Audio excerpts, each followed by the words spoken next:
Hello and welcome to Hivemind Vanguard's first podcast. This is going to be an introduction for our channel. So I'm Klaus. I'm Nem. And this is Ducky. And we are the three people who are going to be on this channel providing content for you at the start of this. We're going to have some more members that are going to be coming by later. But for now, it's just going to be us three. I'm going to start off with an introduction to myself and kind of how long I've been in the game. And we'll work kind of through everybody. Sounds good. So I first started during around Fighters Collection 2016, so really, really late. I followed the anime actually all the way through, but I only really started playing when I found Glendios. I'm kind of a real dirtbag. I love instant win conditions, so I saw Glendios and I immediately fell in love with Link Joker. So through this channel, I'm going to be waiting for Link Joker in Standard. You guys are going to know me as the Link Joker guy. I pretty much went from Glendios to Chaos to Messiah, back to Chaos, and that's mainly what I've been using competitively. So, Ducky, what are you doing in the game? So I started when the set first dropped in English. I was known as like the Aquaforce player as soon as it came out. I love Aquaforce. I just love the multi-attacks. I love the ocean and stuff like that. I also play like Shadows and Golds. And yeah, that's all you got to know about me. Excellent. Well, I'm Nem, and I have been playing ever since the game started.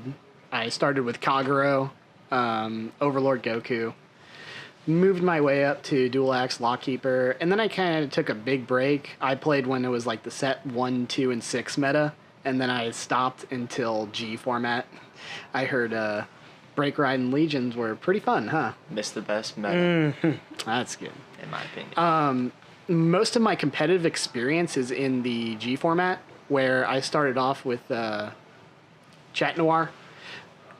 At the end of 14, I would conclusively say that my favorite decks to have ran were Dark Irregulars, Nubatama, and Great Nature. So I'm looking forward to those clans in Standard, as well as my original love in Standard, Kagero, which is what I run right now.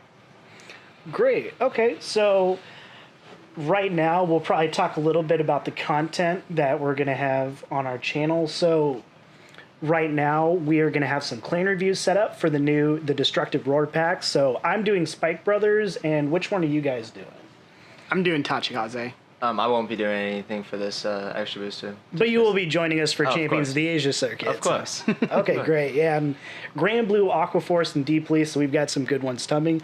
We're also going to be having some test footage. We'll be kind of scrimming proxy decks. So before every single pack, when all the reviews come out in Japanese and all the reveals come out, we'll be making proxy decks. We'll be playing them against each other, and we'll be putting footage on the channel. And do you think at some point we'll probably have like a little bit of just casual conversations about the decks? Yeah, we're going to touch on how the individual matchups work against each other and mixing old decks with new decks. So you're not going to see, like, let's say when the Destructive Roar comes out, you're not going to see a triangle between Spike Brothers, Tachi, and Megas.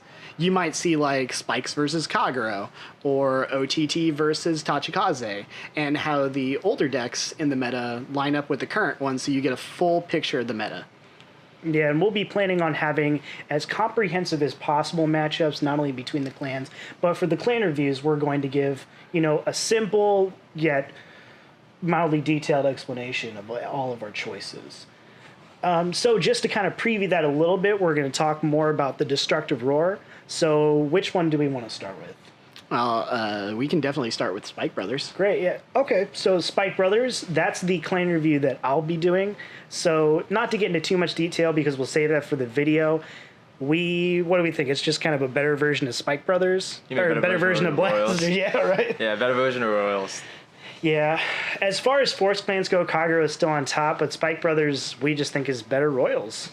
That's all it does. Mm-hmm. It just calls everything from their deck and it's easier. You search for specific things. Maybe not as enough draw power, but Soul Saver Dragon turns every turn are just super good. One thing it does have over Royals is the on-hit pressure with Seafried, one of the Force clans that can get more than 3 attacks per turn. We're going to see that with D-Police in the future, but this trend has already started with Spike Brothers.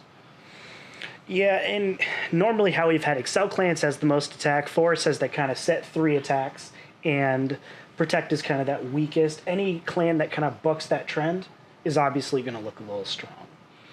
That's why I'm liking both Spikes and Tachi's, but we can get to Tachi's later. But just Spike Brothers getting those big columns and on-hit pressure to restand a rear guard is certainly a force to be reckoned with. Great. Since we have a lot to say about Taji, we'll just kind of go to that little brother of the pack. We'll go to Mega Colony. So obviously, we've been testing Mega Colony. We have a lot of opinions on it. What do you think, Ducky? I don't like it. That's very simple. I just don't like it. There's too many scenarios that you need to have happen. There's not enough consistency in it. You need 5 cards on your field and these certain 5 cards, and if you don't have those, you just don't win. It's very hard to assemble pressure from like Water Gang with Spark and Hercules in hand, Hope and Counterblast, and still have enough cards in your hand to pull off the Antlion Phantom Black combo. A lot of scenarios are too specific to happen in reality. It's very good on paper. If you said to me that a clan that had a lane that had +1 critical, plus power, and you couldn't use Sentinels and normal units to guard against it, and you say that deck was bad, I would have a hard time believing you. Yeah, and the problem is, like, you've been playing Kagura and you've been playing Royal Paladin. So, like, with Nem, Berserk Dragon can just do anything on rear. Or Dragon Arbor Knight can make a column. And at least for, like, you, Dougie, Akane in your hand, it always does something. But in Mega Colonies, if you don't have Machining Spark Hercules and Machining Stag Beetle in your hand at the start of your grade 3 turn, nothing. It's bad. If you don't have Phantom Black and Antlion in a row, it's bad. If you don't have a way to, like, if you decide to tech Jocular Cicada, which I'll get into in a second, if you can't stack that up, it's bad. It's just super weird to set up. The deck's wonky. I think one thing we can all agree on is that the deck is very good on paper for the plays it's trying to pull off. It's trying to decrease all your opponent's power, making big columns on your own side, starting with the guard restrict. If you decide to tech Jocular Cicada, it can be an overwhelming number with one trigger even. So... That's always tough too, because when you play against Soul Saver or you play against another big lane, you are always expecting to take some damage. So people guard early and they'll have a couple they'll have a couple of damage open.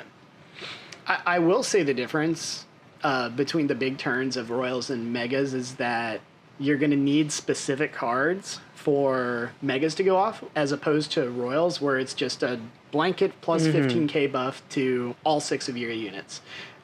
No specific ones required. All it requires is the commitment from your hand. And you can just play triggers, like you said in Royals. Play 2 crit triggers in a column, and you have a 40k column. That's at least 30 shield in any deck. Yeah, absolutely. And like for me, for testing, I've just been slamming down Antlion and just praying that I can take them from 3 to 6. It's ridiculous. It's worked sometimes, but... Yeah, sometimes, but not most of the time.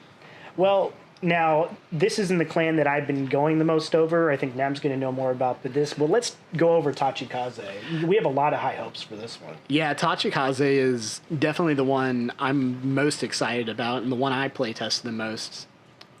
I did a clan review on that, which will go up on the channel, I don't know, simultaneously or before or after this. Look forward to it anyway. It doesn't have as much tops as Spike Brothers did in Japanese meta, if I'm not mistaken. But in terms of breaking the trend of an Excel clan sort of being a glass cannon, Tachi has a lot of ways to replenish his hand. Which, like you said, it doesn't top a lot. I think that's so surprising just because the fact you always see Kagura and OTT top in English. You think as soon as you get a decent Excel clan like Tachi's, it's just going to make so much of an impact. But Spike's made more of an impact in Japan, so that's so surprising to me. Just what I think it might be is team format versus individual format. You have to prepare for a lot of different matchups in Team League as opposed to just what is top tier for single, and I think that's a very important distinction to make. In terms of just being Excel clan by itself, it has a very good matchup against OTT because of OTT's lower base values. Tachi can hit even with it, and the multi-attack, it can just sort of fight through all those Sentinels, while early game, being able to retain card advantage with Laceterics, Blight Tops, being able to retire your own units to grab those equip gauges to your hand. that's the thing that's surprising to me about Excel is normally we have a clan like Nova Grapplers. They have a lot of field presence, but that comes at the cost of your hand. This is a clan that gets more than 3 attacks, has a lot of offensive pressure, but like you said, using cards that can use equip gauges to put them back in your hand, it's very nice. One of the weaknesses I had noticed is that it shares with Novas as an Excel clan is if your opponent gets rid of all of your main units on the field and you have to constantly keep calling out new offensive units, at some point you're not going to have both. You're either going to have a suboptimal attack pattern or you're not going to have enough defensive cards in your hand. It's a very difficult thing to balance, but if you can get the advantage early, it certainly makes it a lot easier, gets the ball rolling. I think if there's one thing that we can agree on, it's that Kagero is really good against all 3 of these decks, and that's it's a little awkward, but we're gonna have to see with Champions of the Asia Circuit if we can get a deck that can really challenge Kagero and even OTT. And just first impressions on that, I think D-Rivers can do it, I think Aquaforce can do it, and I actually think Grand Blue can do it too. I think they all can easily make an attempt. Yeah, and even with what we've seen, and we'll go over those cards at a later date, especially because we haven't seen them all. But I'm pretty excited for them. What do you think? Yeah, I am as too. And I think Aquaforce will probably be the one that will least likely be able to deal with it, but definitely keeping good offensive cards in your hand just going off, it should be fine too. It can break through Kagero's lack of natural draw power in the late game and put the Tidal Assault on the Excel circle. Shouldn't be able to deal with it at all. Yeah. Well, now I'll kind of reiterate again, since we'll wrap this up. So for our channel, after this comes out and after our first initial clan reviews come out, we're going to hope to have a lot more content, a podcast every couple weeks, and we'll have some gameplay. We will be creating more proxy decks as time goes on, as the clans get released, and especially for me, who's excited about Link Joker, or Ducky, who's excited about Gear Chronicle, we will be more talking about more retrospectives on clans and a lot more in-depth than just clan reviews. Do you guys have anything to add on what more you think we would like to put on the channel for people to see? And we also want to include gameplay footage from some other community members. You know, shout outs to both Yeti Gaming and Moonbase Market for giving us a good competitive playground to sort of be able to test everything. Everybody seems to like the proxy decks and everybody seems to like and be engaged in the standard meta, so it certainly helps us a lot to get insight on the different decks and clans that came out.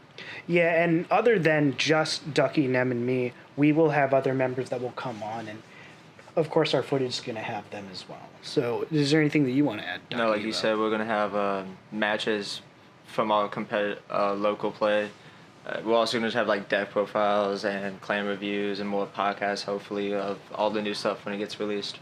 We're looking forward to it. Great. All right, and to wrap it up, I'll go last, but I'm just going to do like a little final question round really quick. Favorite clan of the G format? Clan you're expecting the most in Standard. So, you go first now.